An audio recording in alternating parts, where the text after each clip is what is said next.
ఎన్నికలు జరుగుతుంటాయి, అధికారంలోకి వస్తాం, ఓడిపోతాం. ఎప్పుడు కూడా అధికారం అంటే ప్రజలకి సేవ చేసే అవకాశంగా భావించాలి. అధికారం అంటే ఒక బాధ్యతగా భావించాలి. కానీ 5 సంవత్సరాలు అధికారాన్ని దుర్వినియోగం చేసి రాష్ట్రాన్ని తీవ్రమైనటువంటి నష్టాల్లోకి తీసుకెళ్ళి ఒక వర్గం ఒక ప్రాంతం అనే మాట లేకుండా రాష్ట్రంలో అన్ని ప్రాంతాలు అన్ని వర్గ ప్రజానీకానికి తీవ్రమైనటువంటి ఇబ్బందులకి గురయ్యారు. కాబట్టే ఈరోజు స్పష్టమైనటువంటి మెజారిటీ. నాకు తెలిసి ఆంధ్రప్రదేశ్ చరిత్రలో ఇటువంటి ఫలితాలు ఎప్పుడు మనం చూడలేదు. ఈ ఫలితాలు వచ్చాయంటే కేవలం జగన్మోహన్ రెడ్డి ఈ 5 సంవత్సరాలు పరిపాలన చూసే వచ్చాయని ఈ సందర్భంగా తెలియజేస్తూ ఈ విజయాన్ని తెలుగుదేశం పార్టీ, జనసేన, బీజేపీ సంఘటితంగా పనిచేయడం ఈ ఫలితాలకు ఒక మంచి అవకాశం జరిగింది.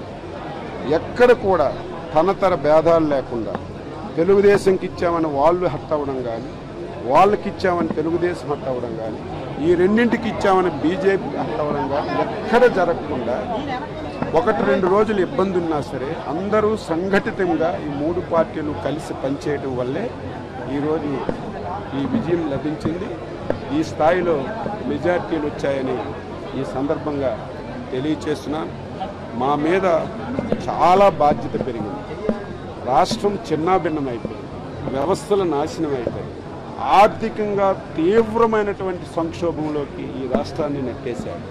అయినప్పటికీ కూడా సమర్థవంతమైనటువంటి వ్యక్తి, అనుభవం కలిగినటువంటి వ్యక్తి చంద్రబాబు నాయుడు గారి నాయకత్వంలో కేంద్రంలో మళ్ళీ ఎన్డీఏ ప్రభుత్వం అధికారంలోకి వస్తుంది. కాబట్టి వారి యొక్క సంపూర్ణ సహాయ సహకారాలు కూడా తీసుకొని మేము ఎక్కువ కాన్సన్ట్రేషన్ చేసి ఈ రాష్ట్రాన్ని పూర్తిగా గాడిలో పెట్టే బాధ్యత తీసుకుంటాం. ప్రజలు ఏ నమ్మకాన్ని, విశ్వాసాన్ని మాపై ఉంచారో ఆ నమ్మకాన్ని వమ్ము చేయకుండా స్పష్టమైనటువంటి రామరాజ్యాన్ని, ఒక స్పష్టమైనటువంటి పరిపాలనని రాష్ట్ర ప్రజలకు అందిస్తామని చెప్పి తెలియచేస్తూ ఈరోజు గెలిపించినటువంటి 5 కోట్ల మంది ప్రజానీకానికి రాష్ట్ర తెలుగుదేశం పార్టీ అధ్యక్షుడిగా చేతులెత్తి ప్రతి ఒక్కరికి శిరస్సు వంచి హృదయపూర్వకమైనటువంటి అభినందన తెలియజేస్తున్నారు. రేపు వెళ్తే తెలుస్తుంది. టెంటేటివ్గా 9th అనుకుంటున్నారు. రేపు మా అధ్యక్షుల వారు కూడా ఢిల్లీ వెళ్తున్నారు. 3 పార్టీలతో కలిసి చేయాలి కాబట్టి 1-2 రోజులు మీకు వెల్లడిస్తాం.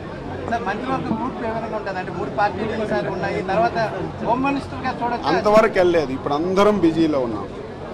ఫలితాలు ఇప్పుడే వచ్చాయి. అందరం ఇప్పటి వరకు ఇంకా ఈ కౌంటింగ్ సెంటర్లోనే ఉన్నాం. ఒకరికొకరు మాట్లాడుకోలేదు. ఉదయం ఫలితాలు వచ్చినప్పుడు అధ్యక్షుల వారు మేము మాట్లాడుకున్నాం తప్ప ఇంకా పూర్తి ఫలితాలు వచ్చిన తర్వాత మాట్లాడలేదు. మాట్లాడితే అన్నీ చెప్తాం, సీక్రెట్ ఏమీ ఉండదు. అందరికీ కూర్చోబెట్టి అన్ని రకాలుగా చేస్తాం. నేను ఈరోజు సర్వేలు చెప్పాయి, ఈరోజు ప్రొటెక్షన్ ఇచ్చాయి. 2 సంవత్సరాల ముందే ఒకసారి కాదు, నా ప్రతి మీటింగ్లో కూడా 160 స్థానాలతో చంద్రబాబు నాయుడు ముఖ్యమంత్రి అవుతాడు డే 1 నుంచి కూడా చెప్పారు. నా మీద ఏదో అధ్యక్షుడిగా ఏదో చెప్పేస్తున్నారు అనుకోవచ్చు, కానీ నేను 30 సంవత్సరాల నుంచి రాజకీయాల్లో ఉన్నాను.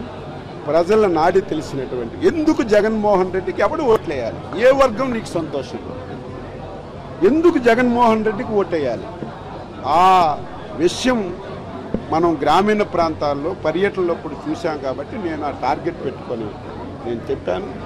దేవుడి దయ వల్ల ఈరోజు నేను అనుకున్నట్టుగా 160 స్థానాలు రావడం, ఆ సమయంలో ఈ పార్టీకి రాష్ట్ర అధ్యక్షుడిగా నేను బాధ్యతలు స్వీకరించాను. ఈ అవకాశం నాకు ఇచ్చినటువంటి చంద్రబాబు నాయుడు గారికి, లోకేష్ బాబు గారికి కూడా ప్రత్యేకంగా అభినందిస్తూ ఈరోజు మరొకసారి అందరికీ కృతజ్ఞతలు తెలియజేస్తున్నాను. అంటే వరాలు వేరే, సంక్షేమ పథకాలు వేరే, ఈరోజు జరిగిన ఎన్నిక వేరే. ఈసారి ప్రతి ఒక్కరు కూడా అయ్యయ్యో రాష్ట్రం ఈ విధంగా తగలబడిపోయింది, రాష్ట్రంలో అన్ని వర్గాల ప్రజలు ఎప్పుడూ స్వాతంత్ర భారతం వచ్చిన తర్వాత భారతదేశంలో దళితుల మీద, బీసీల మీద, ఎస్టీల మీద దమనకాండ చేసిన ప్రభుత్వాలు ఎప్పుడు చూడలేదు. అన్ని వర్గాలు, మహిళలకి పట్టబగులు మానభంగాలు, సీఎం ఇంటి పక్కనే మానభంగాలు, దేవుళ్ళ మీద దాడులు, దేవుడు శిరస్సులు